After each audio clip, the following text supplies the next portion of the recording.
Good morning, good afternoon, good evening mga kababayan. Welcome po to sa Pangbayan. Ngayon po ay pag-uusapan natin itong 20 pesos per kilo na bigas na ilulunsad sa Cebu. Tinikman ng DA officials para tiyakin ang kalidad. Panoorin po natin. It's a quality control issue, no, na we have to implement our quality assurance teams to do their job correctly. Maayos na kalidad ng bigas. Ito ang paulit-ulit na tinitiyak ng Department of Agriculture sa 20 peso rice program ng pamahalaan na pasisimulan sa Cebu City sa May 1. Kanina tinikman ng mga opisyal ng DA sa pangunguna ni Agriculture Secretary Francisco Chu Laurel Jr. ang kalidad nito upang alisin ang pangamba at agam-agam ng publiko. Ito na ngayon yung itsura ng 20 pesos per kilo na ibebenta at ilalabas ng pamahalaan. Kung mapapansin natin, may halo siya na maliliit na butil na bigas dahil ito ay 25% broken rice. Kapag isinaing naman, ganito na yung itsura ngayon ng bigas.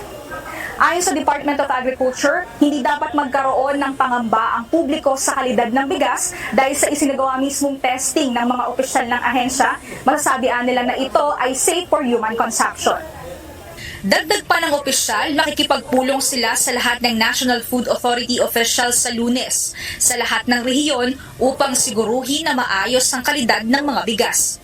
Sakaling mayroong makalulusot, papatawan ng ahensya ng kaukulang disciplinary action laban sa mga nagpabaya. Tinatayang nasa 4.5 billion pesos ang inilaang pondo ng pamahalaan sa proyektong ito para sa initial target na 800,000 families sa Visayas. Samantala, plano rin ng DA na simulan ng pagbebenta ng 20 pesos per kilo ng bigas sa piling kadiwa outlet sa buong bansa. Hinihintay natin ang informasyon mula sa COMELEC kung kasama ba ang pagbebenta ng P20 na bigas sa kadiwa sa election ban.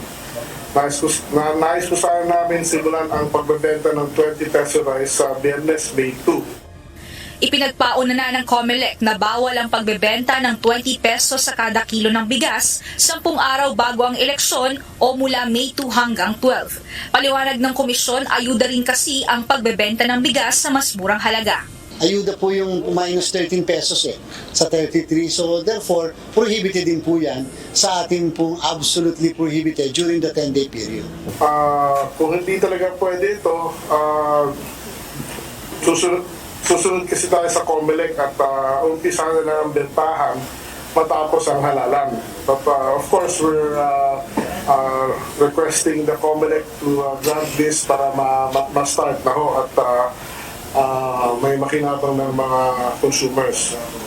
Ayon sa kalihim, So 10 days daw before election, pinagbabawal ng COMELEC ang pagbibenta ng 20 pesos per kilo na bigas dahil sinasabi parang considered pa rin as ayuda itong 20 pesos na bigas, kaya pinagbabawal po ng COMELEC na magbenta ng 20 pesos na bigas 10 days before elections.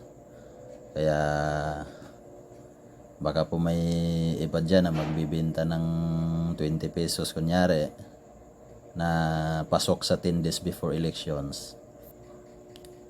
Hindi po siguro malamang hindi po galing sa programa yan ng gobyerno. Okay po. sakaling pagbigyan na ma-exempt ang ban sa May 2, plano ng ahensya na magkaroon ng P20 projects sa Agribusiness Development Center, Bureau of Animal Industry, Camp Krames sa Quezon City, Bureau of Plant Industry sa Malate, Manila, Philippine Fiber Industry sa Las Piñas City, Bagong Sibol Market sa Marikina City, Disciplina Village sa Ugong Valenzuela City at sa Navotas City Hall. Prioridad na bentahan aniya ng murang bigas ang vulnerable sector kagaya ng mga senior citizen, solo parents, person with disabilities. 40 kilos kada buwan na limit ang maaaring ma-avail ng mga naturang target consumers sa Visayas, samantalang 30 kilos kada buwan naman sa mga kadiwa ng Pangulo Outlet. Dagdag pa ng kalihim, So may priority muna siyang pagbibintahan mga kabayan. Kasi po hindi pa naman po siya ganon ka implement, nag-uumpisa pa lang siya. So may limitasyon pa muna.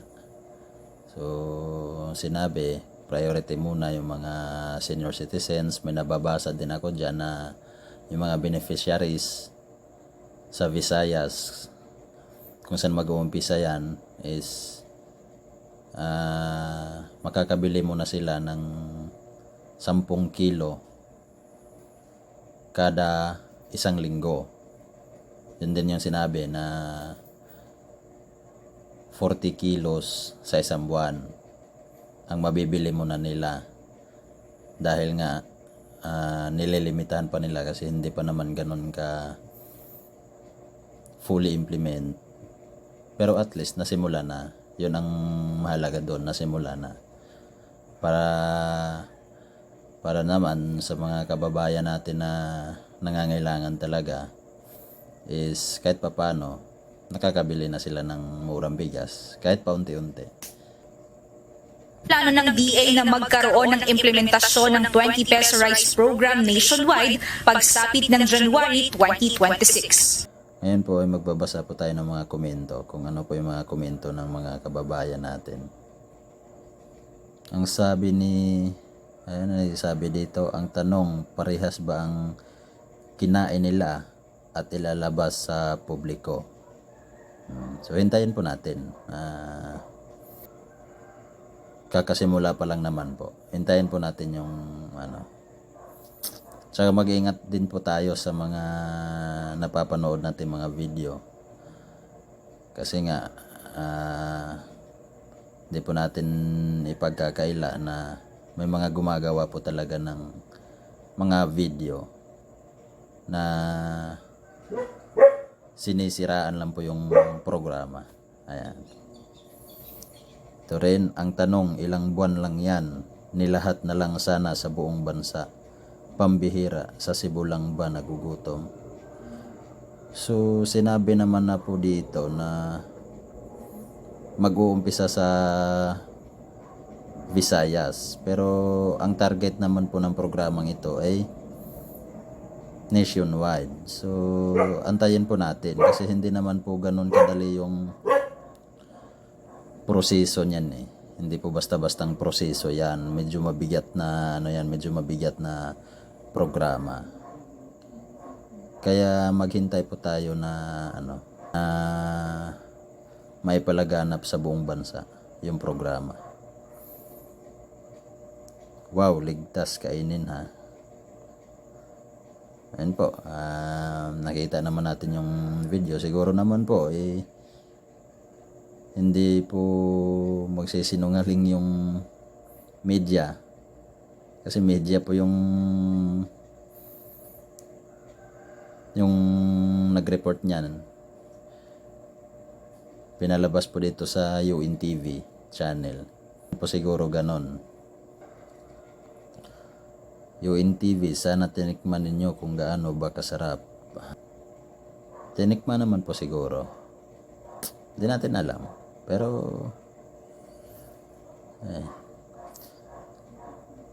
sakto sana, kaso mahirap buhay ngayon para makakabili na kami ng mura sa mga katulad naming mahihirap. Nakakapanghinayang lang bakit hindi lahat buong Pilipinas. So yan po, target naman po is nationwide. Mag-uumpisa pa lang po sa Visayas. Hintayin po natin yung proseso. Hindi po yan ganyan kadali. Hindi po yan katulad nung iba na gusto nila agad-agad. Andyan na lahat. Hindi po yan ganon kadali. Kung ang pagtaas nga ng presyo ng bigas hindi bigla-bigla, paunti-unting tumataas, ang pagbaba naman po, hindi naman po yan ganyan kadali na ibaba yung presyo. May proseso po yan na ginagawa. So ngayon mga kabayan ay hanggang dito na lang po muna tayo sa araw na ito. Kayo po ay may kalayaang magpahayag, mag-comment, kung ano ang inyong opinion. Maraming salamat po sa panonood. God bless.